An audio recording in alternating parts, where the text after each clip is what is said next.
Aujourd'hui, tu vas découvrir 6 modèles que 99% des gens et même des passionnés ne connaissent pas.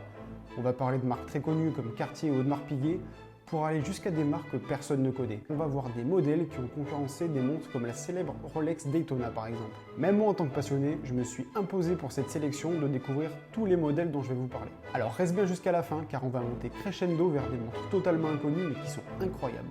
Installe-toi bien, cet épisode, c'est pour notre culture. Et on va commencer cette sélection avec une marque incroyable que j'adore et que tout le monde connaît. Il s'agit de Audemars Piguet avec l'Audemars Piguet Military 401 et c'est une montre lancée en 1995 pour célébrer le nouveau millénaire. Et contrairement à la Royal Oak, elle mise sur un design elliptique et une approche avant-gardiste. Niveau des spécifications techniques, on a un boîtier qui est en acier ou en or rose 18 carats de forme ovale de 47 par 42 mm avec une épaisseur de 13 mm. Effectivement, c'est une montre imposante, mais Audemars Piguet a l'habitude de faire des montres de cette envergure.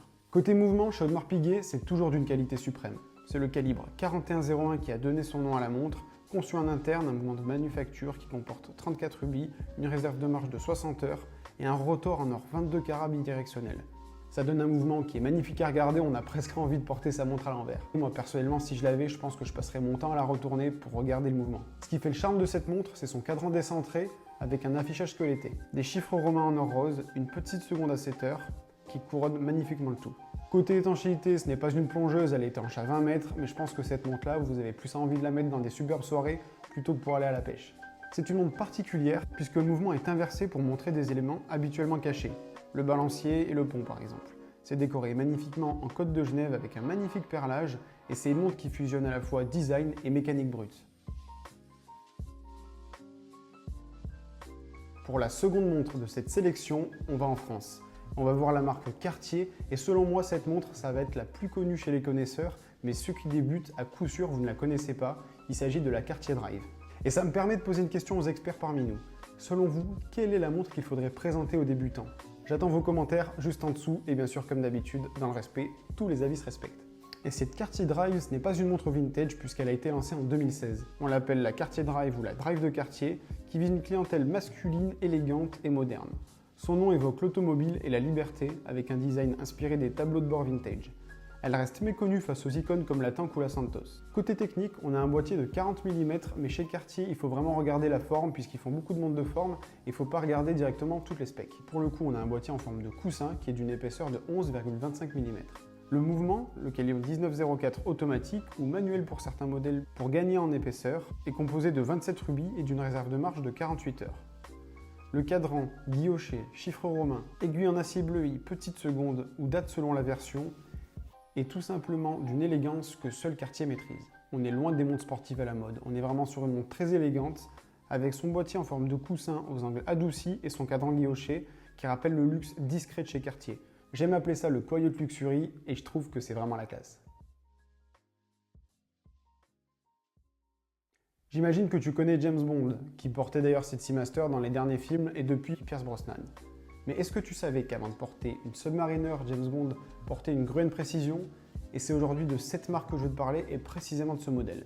Gruen, c'est une marque américaine fondée en 1874 par D.H. Gruen. Il a brillé au début du XXe siècle avec ses montres Précision et elles étaient souvent des alternatives abordables aux Suisses, notamment dans les années 40-50, mais malheureusement la marque n'a pas résisté à la crise du quartz et les gens ont perdu un intérêt pour cette marque à partir de ce moment.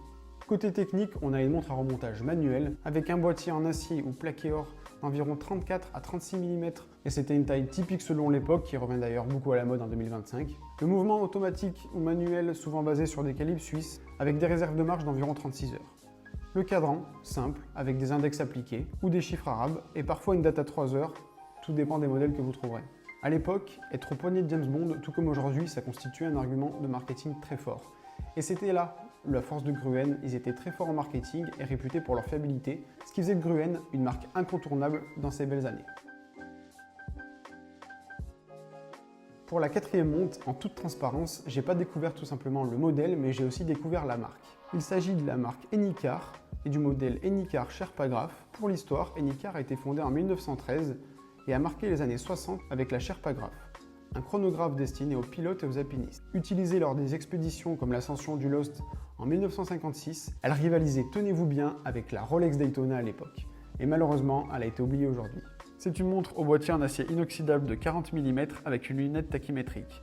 Un mouvement Maljoux 72 manuel avec donc 48 heures de réserve de marche. Elle a un cadran noir ou argenté selon les modèles avec 3 sous-cadrans, un chrono 30 minutes, 12 heures et une petite seconde avec des index luminescents qui brillaient vraiment fortement pour l'époque. C'est une vraie montre d'aventurier et cette montre elle a été portée par un pilote de Formule 1, Jim Clark, renforçant l'aura de cette montre et sa crédibilité dans le monde automobile. À présent, pour la 5e montre, je vous emmène parler d'artisanat allemand. Il ne s'agit pas de Langer & Son, il s'agit de la marque Dornblut & Son 99.1. Elle a été fondée en 1999 par Dieter Dornblut et son fils Dirk à Kalb en Allemagne. Et cette marque artisanale, elle produisait seulement 100 montres par an. Et la 99.1, c'est leur modèle phare, inspiré des montres de poche classiques, mais avec une touche moderne, minimaliste. C'est une montre qui fait 42 mm pour 11,5 mm d'épaisseur, un calibre 99.1 manuel conçu en interne, composé de 20 rubis et d'une réserve de marche de 50 heures. Côté cadran, on est sur du argenté ou noir avec des chiffres arabes et une petite seconde à 6 heures. Ils sont fabriqués et conçus et surtout assemblés à la main avec des vis bleuies façon Patek Philippe. Ce sont des montres qui sont magnifiques. Je vous invite à vous y intéresser et de regarder plus en détail les modèles qu'ils proposent. Et pour la 6e et dernière montre, je vous emmène voir une marque iconique, une marque qui nous plaît à tous et d'un modèle qui a été revisité pour l'occasion. Il s'agit de la Blancpain 50 Phantom que vous connaissez tous, mais déclinée avec Tournai-Craville. Et il s'agit là de la Blancpain 50 Phantom Tournai-Craville TR900. Et j'ai choisi cette montre parce qu'on connaît tous la 50 Phantom et l'histoire de cette déclinaison de 50 Phantom, elle est super intéressante, écoutez. Produite dans les années 60 par Blancpain pour la marine américaine, la TR900 est une version rebrandée de la 50 Phantom, ce qui se faisait peu à l'époque, par Allen Vitornek, un importateur new-yorkais qui a contourné le Buy American Act, donc les taxes américaines, en la faisant passer pour un produit US dont 1000 exemplaires auraient été faits, et dont beaucoup ont été détruits. C'est une montre qui reprend tous les codes de la 50 Phantom, donc avec un acier inoxydable en 41 mm, un mouvement automatique maison, un cadran noir mat, des index luminescents et des aiguilles larges, avec une étanchéité de 200 mètres, testée pour les cils. Elle a été conçue premièrement pour les équipes de navigation sous Kennedy, et elle était un symbole de l'histoire militaire horlogère. Et aujourd'hui, ça peut valoir plus de 80 000 $. Mais peu ont survécu aux missions et certains des modèles qui ont passé ces missions ont été détruits. On arrive à la fin de cette sélection, j'espère que tu as pu découvrir des modèles que tu ne connaissais pas et surtout, j'espère que tu as pu approfondir tes connaissances sur l'horlogerie. Et c'est ça qui fait toute la beauté de notre passion, on n'aura jamais fini d'en apprendre. Et c'est ça qui fait toute la beauté de notre passion, on a toujours quelque chose de nouveau à apprendre. Je t'invite à mettre aussi en commentaire si tu connais des modèles totalement inconnus mais très qualitatifs qui mériteraient d'être mis en lumière. Pense à liker la vidéo, t'abonner à la chaîne et activer la cloche pour ne rien rater des futures pépites horlogères. Merci d'avoir regardé, on se retrouve très vite pour une prochaine vidéo. À la prochaine, c'était Lohan pour Watchmakers Club.